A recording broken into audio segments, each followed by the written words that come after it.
you to our ladies ensemble.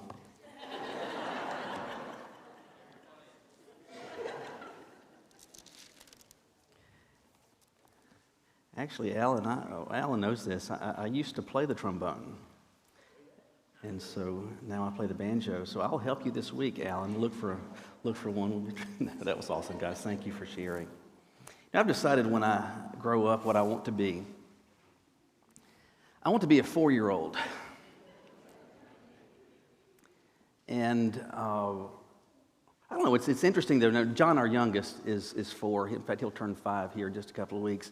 But it's interesting. That seems to be, that's a great age. In fact, I don't think you realize when you're 4 years old how great life is. I mean, for one thing, your body's in great shape. Nothing hurts. I mean, like all your bones are still soft or flexible. I mean, so that's kind of awesome. But apart from that, their minds are just kind of a happy place. It really is. Things are very simple. And the other day the other week, I had taken John to lunch, just me and him. We went to Bojangles. And so we're sitting there, and do you remember Count Von Count from Sesame Street? I thought I had taken him to lunch because he is counting everything. 4 napkins, 2 chickens, 3 straws, 2 cups, 4 bricks. Anyway, but we're counting everything. But that's good. But like I'm not counting everything. But I'm seeing things from his perspective, and it's kind of interesting. It's refreshing to see that. In fact, just that same weekend, I had been with him I'd taken him to Sam's. We needed to get a few things, and I don't know, it's been a few years, I guess, that these have been out. So if you've got some ladies that don't want to do their hair, like when they go out, there's these like satin bags that you can put on your head. And so, anyway, I always do my hair. But if you don't want to do that, you can do that. And so, anyway, you've seen people out and about, whatever. And so, there are different fabric colors, whatever. And so I am walking with John into Sam's. And this particular day, it's windy. And so this lady's got one of these bags on her head, but it's kind of it's poofed up. And John says, "Look, Daddy, a baker."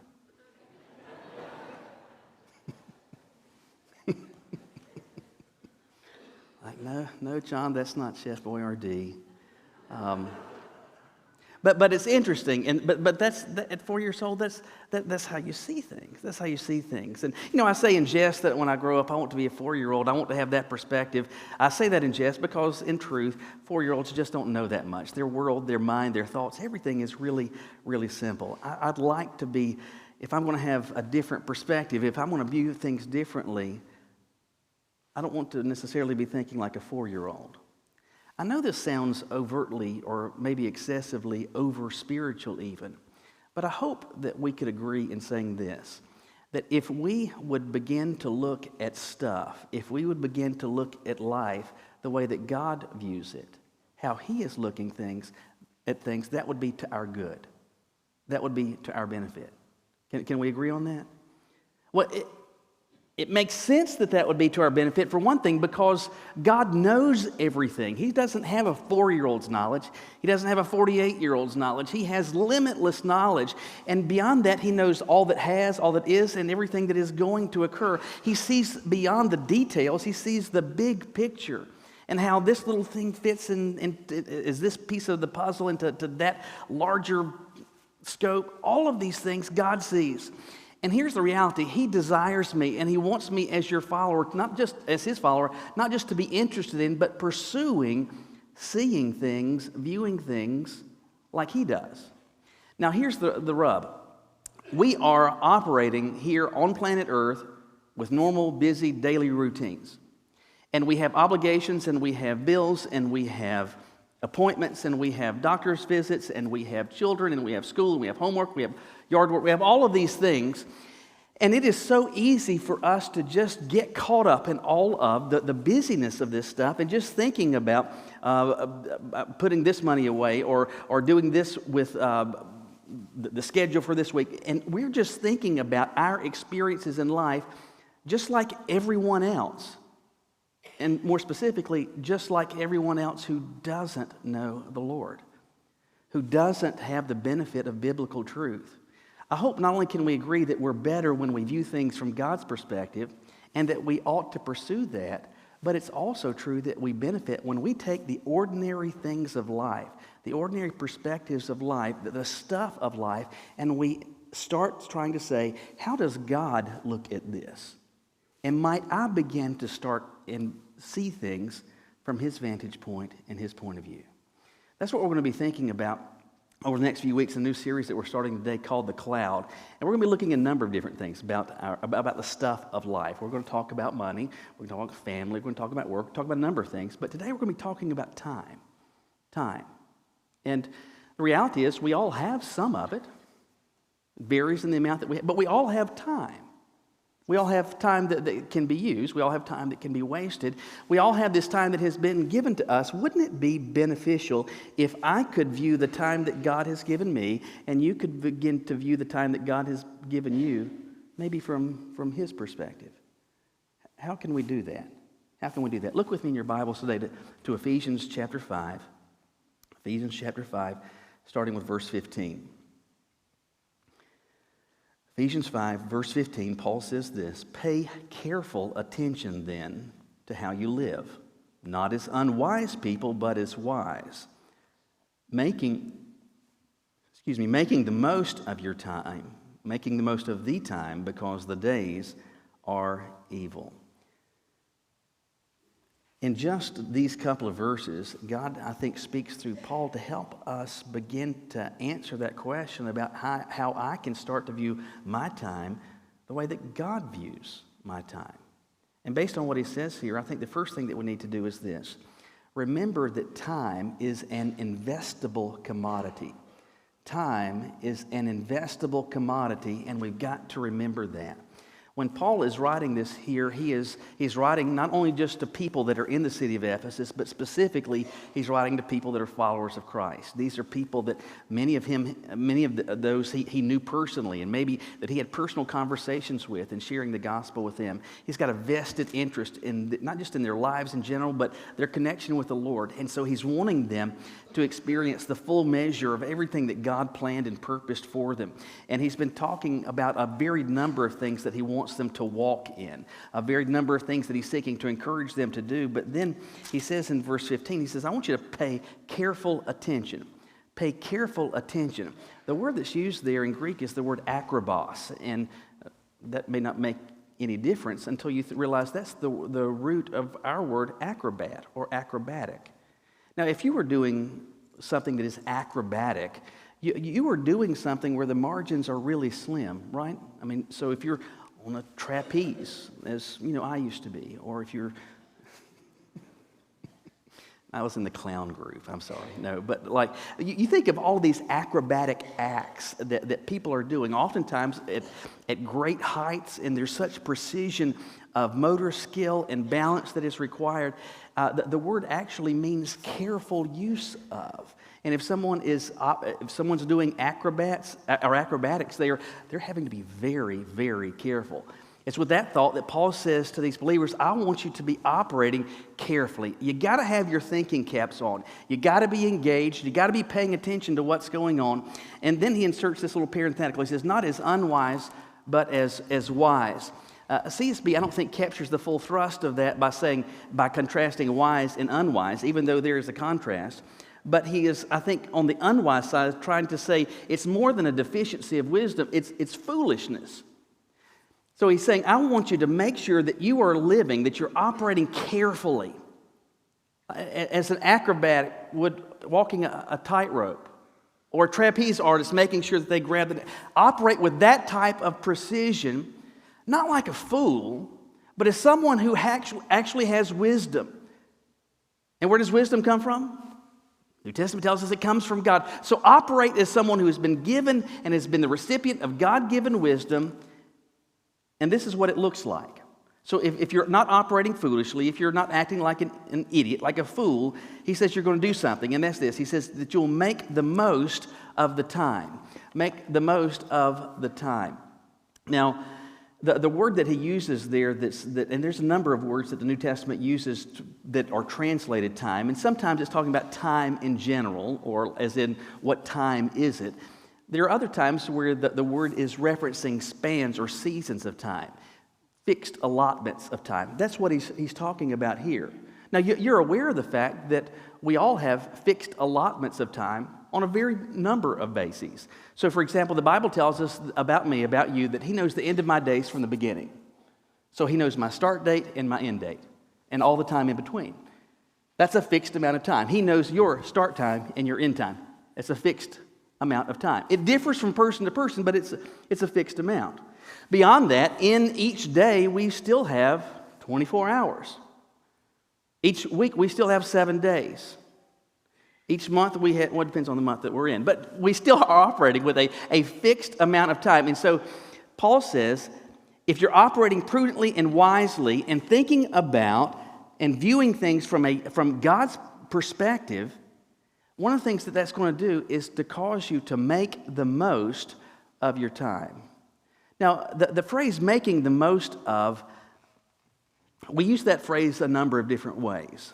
And sometimes we talk about making the most of it as an offset against a negative experience. And so, for example, you may say, I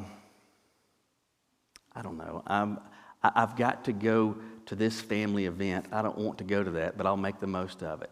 I'll go with you to that restaurant, knowing that you don't like that particular restaurant, but you're like, I'll make the most of it. So we will sometimes use that phrase trying to describe how it's unpleasant, how we don't like it, but we'll try to make lemonade out of lemons.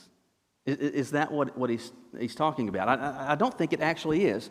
And it's interesting, the word that he uses here, the Greek word is, I'm going to say it correctly, exorgazo. It gives us our word exaggerate. Exaggerate. Now, what does it mean to exaggerate? You are presenting something that is bigger than it actually is. Now, there's gobs of different ways that we see this demonstrated in life, but one particular way that stood out to me, and if you've ever been to a pet store, likely you have seen these, and I think sometimes even at Walmart you might find these, but are you familiar with a little betta fish? They're almost always in these little small glass containers, and they tend to be fairly vivid colors. It's a tropical fish, and they're pretty hardy, and you almost always keep them alone and in small tanks.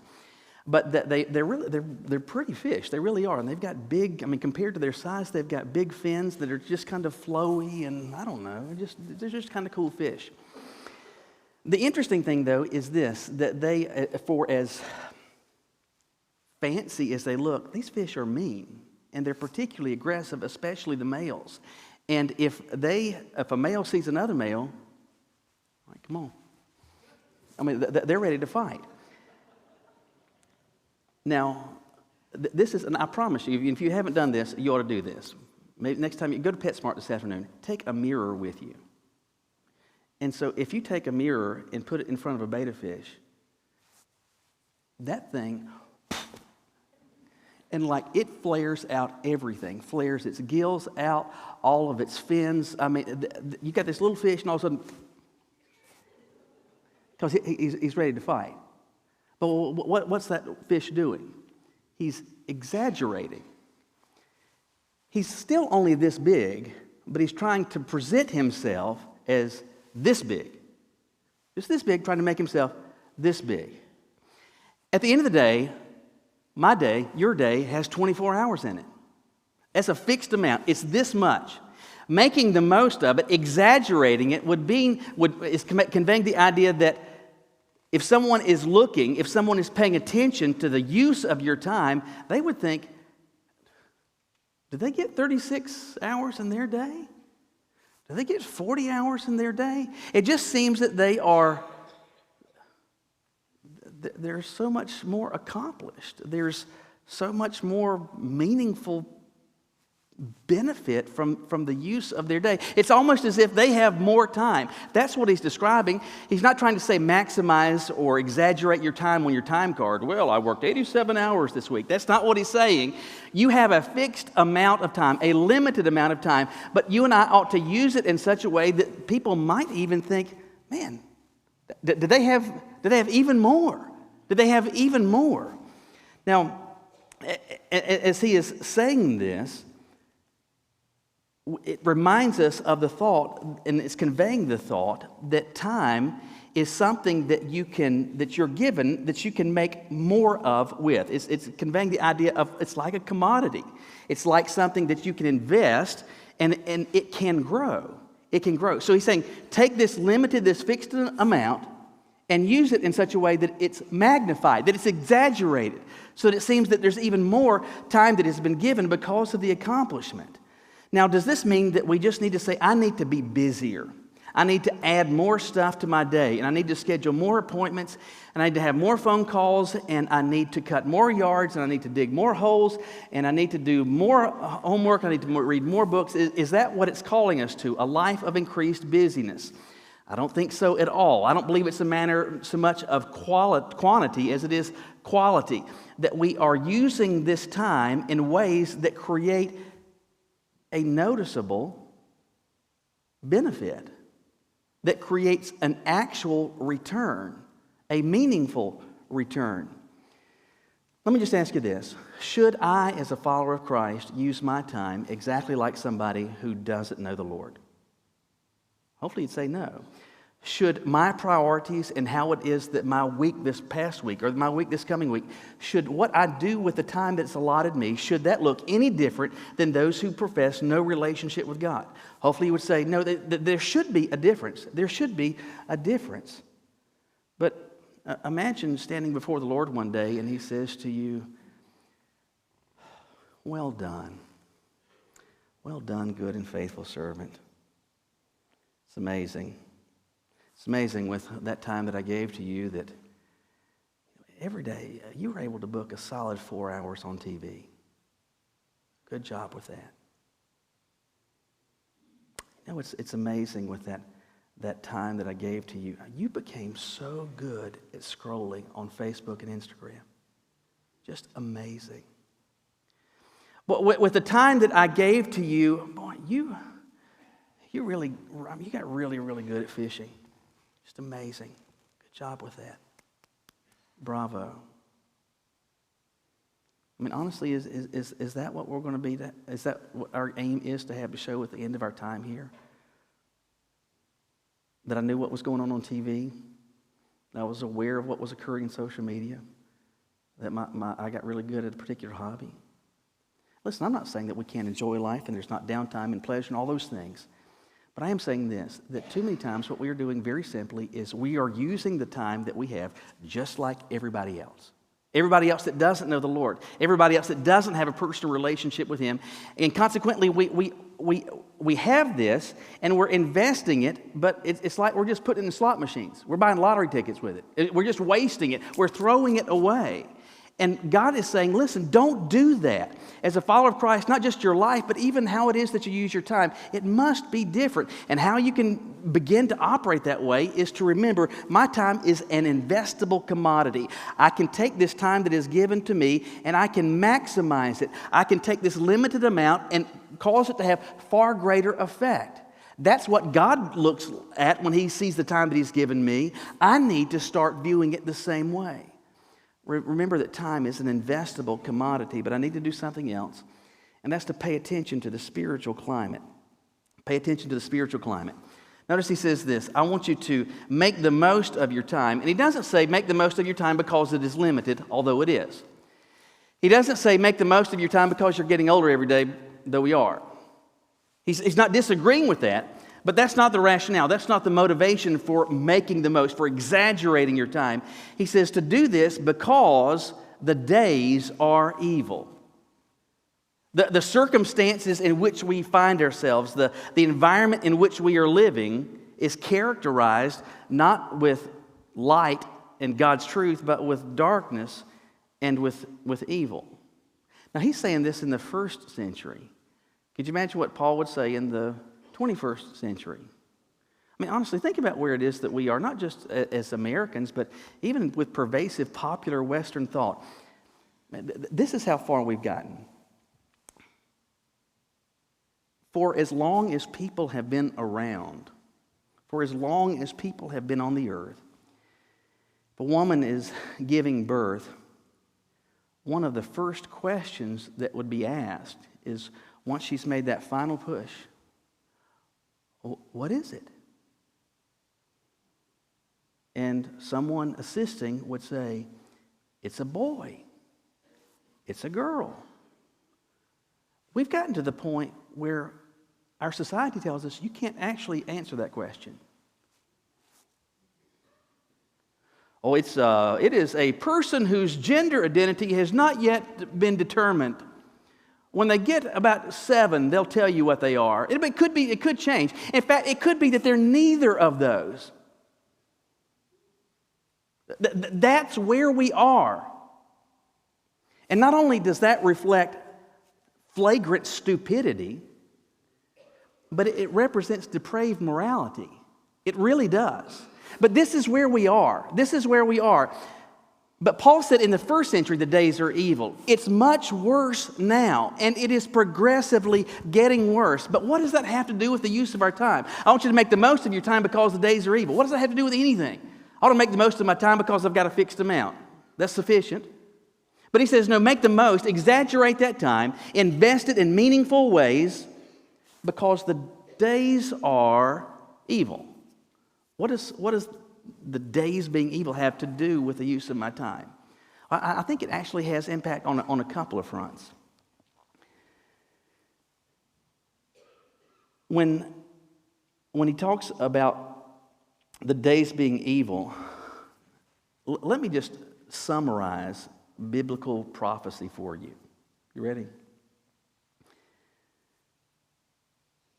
Jesus is coming back. It will get worse before it gets better. I don't need charts, maps. I don't need diagrams from Daniel to Revelation. Let me just tell you, this is what the end of time looks like. Jesus is coming back. It will get worse before it gets better. When Paul wrote, the days are evil, I really think that he and so many of the biblical writers, they fully anticipated, because when they looked around, they're like, man, things are pretty bad. I anticipate that Jesus is going to come back. Well, he didn't come back then, or in the 700s, or in the 1500s, or the 1900s. But things have been getting progressively worse.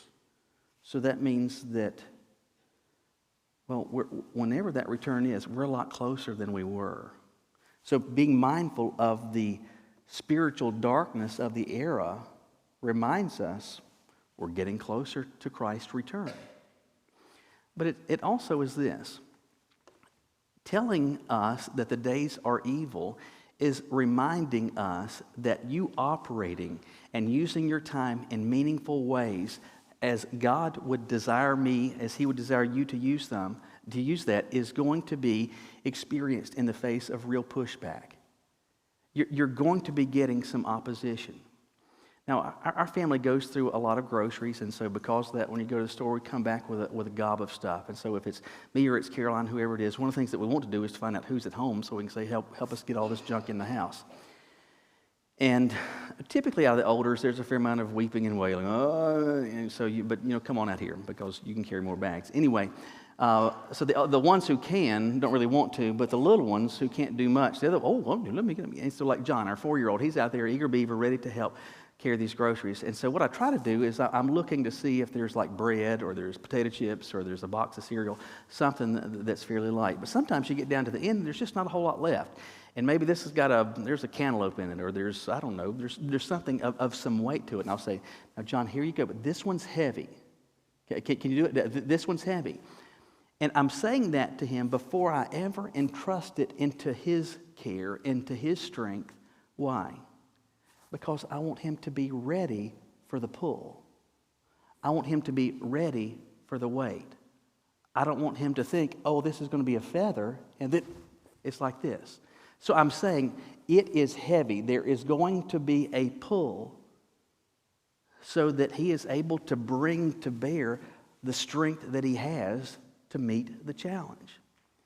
When God used Paul to say, listen, the days are evil, that's been true in every generation that has read these words. The days are evil, and it's getting worse. And you and I need to remind ourselves that as we are given this fixed amount of time, we're operating in a culture and a society where there's a lot of pushback.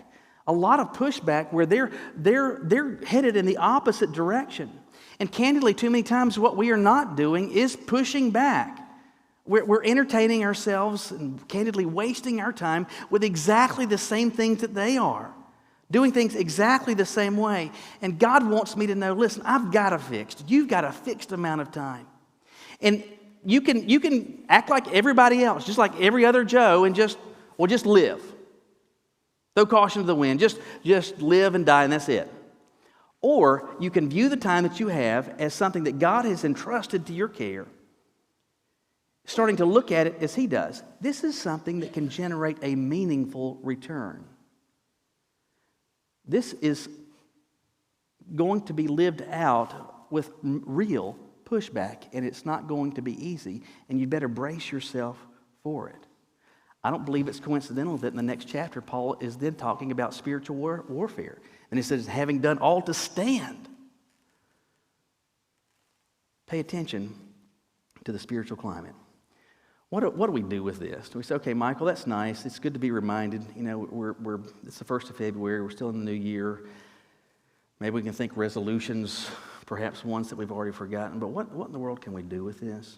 Let me just ask you a few questions that can help you think through this question. Am I viewing my time the way God views it? First of all, does the manner that you use your time, does it differ at all, would you say, from people who don't know the Lord? How you use your time, does it look any different than people who don't know Christ? I can't answer that for you. But does your calendar, does your schedule, does it look like somebody that knows the Lord? Or does it have a factor at all?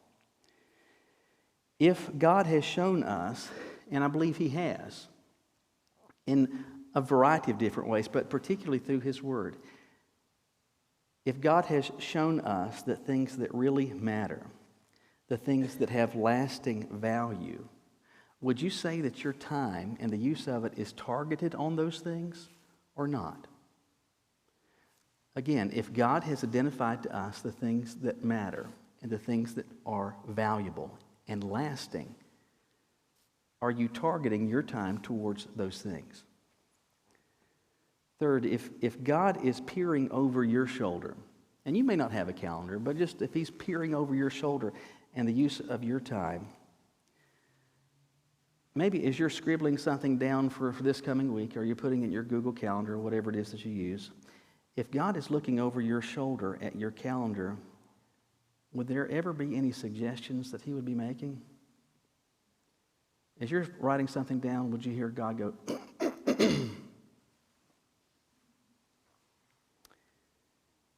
And finally, if you were to stand before the Lord and just give account for how you used your time last week, and let's say that's all that God looked at, those 7 24-hour days.